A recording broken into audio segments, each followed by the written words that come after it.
Bonjour les amis, j'espère que vous allez bien. Aujourd'hui, on va lire une petite œuvre qui s'appelle Vio de l'Académie française par Henri Troyat.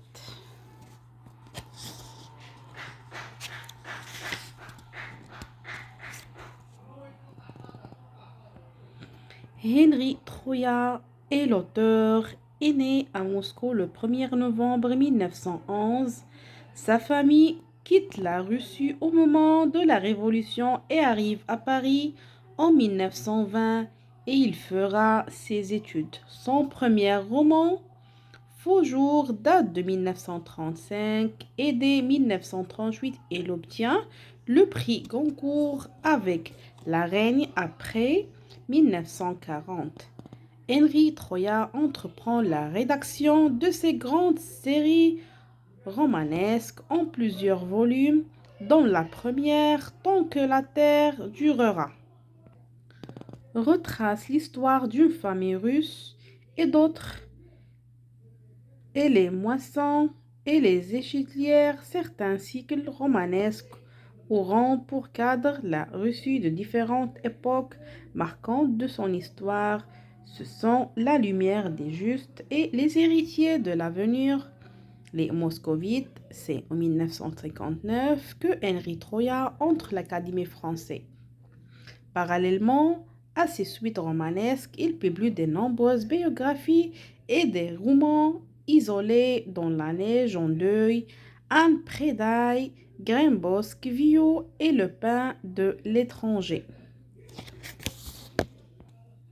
Vio est le portrait d'une petite fille de 8 ans, orpheline de père et éloignée de sa mère par les circonstances, qui vit au pays chez ses grands-parents peu après la fin de la Deuxième Guerre mondiale.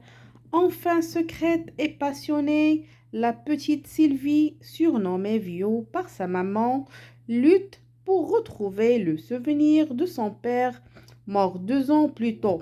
Sa vie lui paraît souvent austère et monotone de ses pensées et sa tendresse se tourne vers sa mère, qui, ayant dû prendre un travail à Paris, l'a confiée provisoirement à ses grands-parents paternels.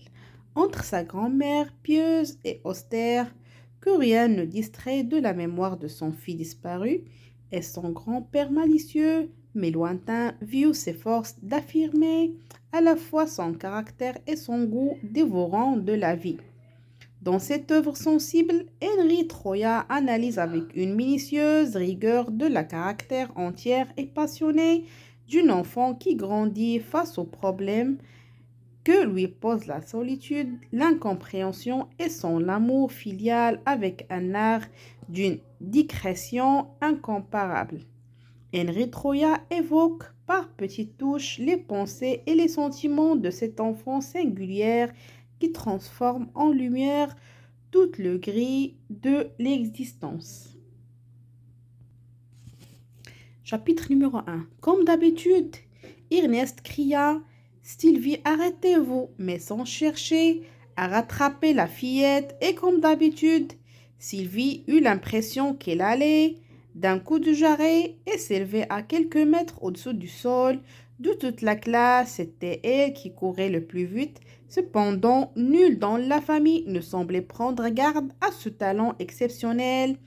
Inexplicablement, Inexplicablement, les grandes personnes qu'elles s'occupaient des enfants n'accordaient d'importance qu'à leur étude, le choc des livres et du plumier très sautant dont le cartable rythmait l'élan de Sylvie sur le trottoir. Arrivée devant la porte de la maison, elle s'arrêta pour reprendre sa respiration et attendre Ernestine par un accord tacite, même lorsqu'elle courait un peu dans la rue pour se dérouler.